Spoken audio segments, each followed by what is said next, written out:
কৃষ্ণ, রাধে রাধে। সকল বৈষ্ণব ভক্তবৃন্দের চরণে আমার শত কোটি কোটি প্রণাম। ভক্তিপথে আসার জন্য রূপ এবং যৌবন দুটি বাধা হয়ে দাঁড়িয়েছিল বলে নিজের রূপটাকে পুড়িয়ে দিয়েছিল। তারপর সেই মেয়েটি ভক্তি জীবনে গিয়েছিল। তো এই বিষয়ে আমরা আজকে জানবো। তো ভিডিওটি আপনারা সম্পূর্ণ দেখবেন এবং সঙ্গেই থাকবেন। এই ভিডিওটি দেখার পর কিন্তু আপনারা হতবাক হয়ে যাবেন এবং আপনাদের চোখে কিন্তু জল চলে আসবে। এই ঘটনাটি যখন আমি প্রথম শুনেছিলাম আমিও কেঁদে ফেলেছিলাম। একটা ভক্ত ভগবানকে ভজনা করার জন্য এমনটাও করতে পারে, আমিও প্রথমে শুনে অবাক হয়ে গিয়েছিলাম। তো যাই হোক, ভিডিওটি শুরু করছি, আপনারা সঙ্গেই থাকবেন এবং ভিডিওটি সম্পূর্ণ দেখার অনুরোধ রইল আপনাদের কাছে। তো একটি 22 বছরের মেয়ে ছিল। তো সেই 22 বছরের মেয়ে, সে ছোটবেলা থেকেই ভগবানের প্রতি তার খুবই একটি ভালোবাসা ছিল। সে ছোট থেকেই ভগবানকে পূজা অর্চনা এবং সেবার কাজে যুক্ত থাকতো। তো তার গ্রামে একটি ভাগবত পাঠ হচ্ছিল। তো সেখানে সে পাঠ শ্রবণ করতে গিয়েছিল। যিনি পাঠক মশাই, যিনি পাঠ করছিলেন, তিনি সেখানে বললেন যে শুকনো ফুল কখনো ভগবান সেবায় লাগে না। যেমন আমরা যদি বয়স হয়ে যায়, আমাদের যখন বয়স হয়ে যাবে, আমরা যখন বুড়ো হয়ে যাব, তখন কিন্তু আমরা হাজার চেষ্টা করলে আর হাজার মনের ইচ্ছা থাকলেও ভগবান সেবার কাজে কখনোই লাগতে পারবো না। তার কারণ ভগবান আমাদেরকে তখন গ্রহণ করবেন না। এই কথাটি সেই মেয়েটি শ্রবণ করেছিল। তার সাথে এটিও শ্রবণ করেছিল যে ভক্তি করার জন্য সর্বদা ছোট বয়স, মানে ছোট বয়স থেকে এবং যৌবনকাল যদি থাকে, যৌবনকালে ভগবানের সাধনা করলে ভগবান অতীব প্রসন্ন হন। এই কথাটি সেই মেয়েটি সেখানে শ্রবণ করেছিল।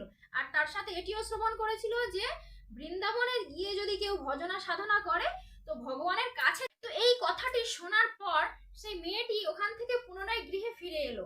তার মনের মধ্যে একটাই চিন্তা হতে থাকলো যে আমার যেহেতু বয়স, এখন আমি 22 বছরের বয়স আমার, আমি যদি এখন ভগবানের জন্য সাধনা ভজনা করি ভগবানের ভক্ত হতে পারবো।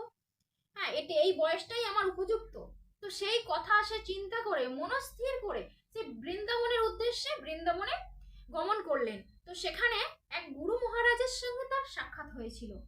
তো সেই গুরু মহারাজকে প্রণাম নিবেদন করে সে তখন বলল, গুরু মহারাজ, আমার খুব ইচ্ছা আমি ভগবান শ্রীকৃষ্ণের ভক্ত হব এবং সাধন ভজন করব, আপনি আমাকে কৃপা করে এখানে থাকার অনুমতি দিন।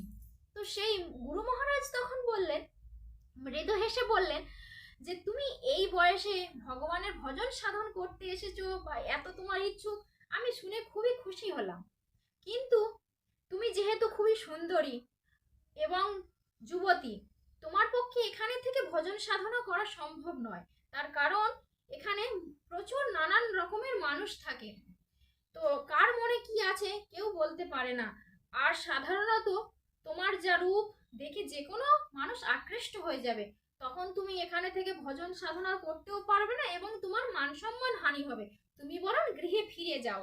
এই কথা শুনে সেই মেয়েটি একটু হলেও কষ্ট সেদিন পেয়েছিল। কিন্তু যেহেতু গুরু মহারাজ ওখানে বহু বছর আছেন, ওনার কথা সে একেবারেও ফেলে দেওয়ার যোগ্য ছিল না। তো সে কিন্তু পুনরায় ফিরে এসেছিল তার গৃহেতে। এসে তখন ভগবানের ভক্তি করার প্রতি তার এতটা আগ্রহ ছিল, সামান্য রূপ তার বাধা হয়ে দাঁড়াচ্ছিল বলে সে মনস্থির করলো যে এই রূপ যদি আমার বাধা হয়ে দাঁড়ায় তাহলে এই রূপ আমি রাখবো না। তো আপনারা শুনলে অবাক হয়ে যাবেন, সেই মেয়ে সেই দিন নিজের মুখটি নিজে আগুনে পুড়িয়ে দিয়েছিল। যখনই সে নিজের মুখটা আগুনে ধরেছিল, একটা অঙ্গ পুরো পুড়ে যখন গিয়েছিল, সে কিন্তু চিৎকার করেনি। সে কিন্তু কৃষ্ণ কৃষ্ণ কৃষ্ণ কৃষ্ণ সর্বদা বলছিল। তার মুখ যখন পুরো পুরো ঝলসে গেছিল তখনও কিন্তু সে কষ্ট পায়নি।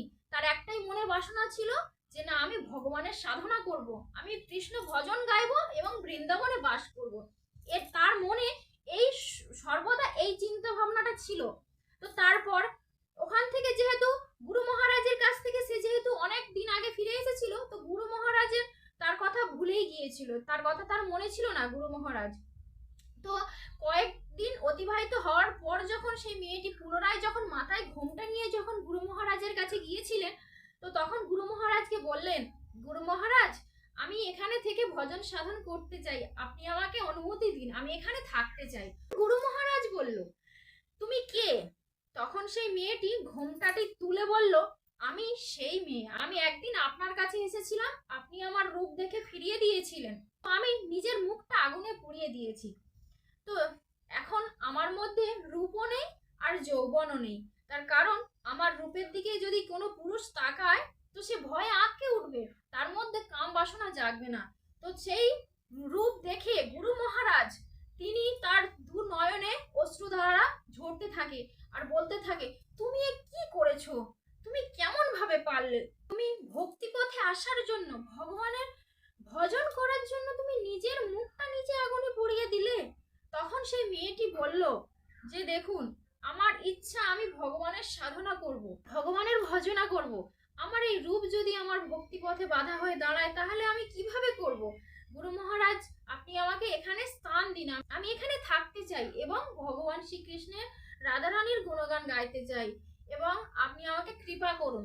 তো গুরু মহারাজ তার চোখের জল মুছে তাকে আশীর্বাদ করলেন এবং সেখানে থাকার অনুমতি দিলেন। তো সেই গুরু মহারাজ সেখানে তাকে আশ্রয় দিয়েছিল।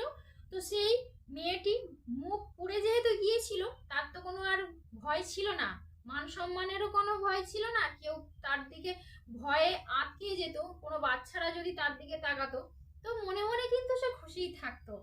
তো সেই কারণে সে ওখানে থেকে, বৃন্দাবনে থেকে সে ভজন সাধনা করেছিল, বহু বছর বেঁচে ছিল। তারপর তার দেহত্যাগ করলো, বৃন্দাবনেই তার সৎকার হয়েছিল।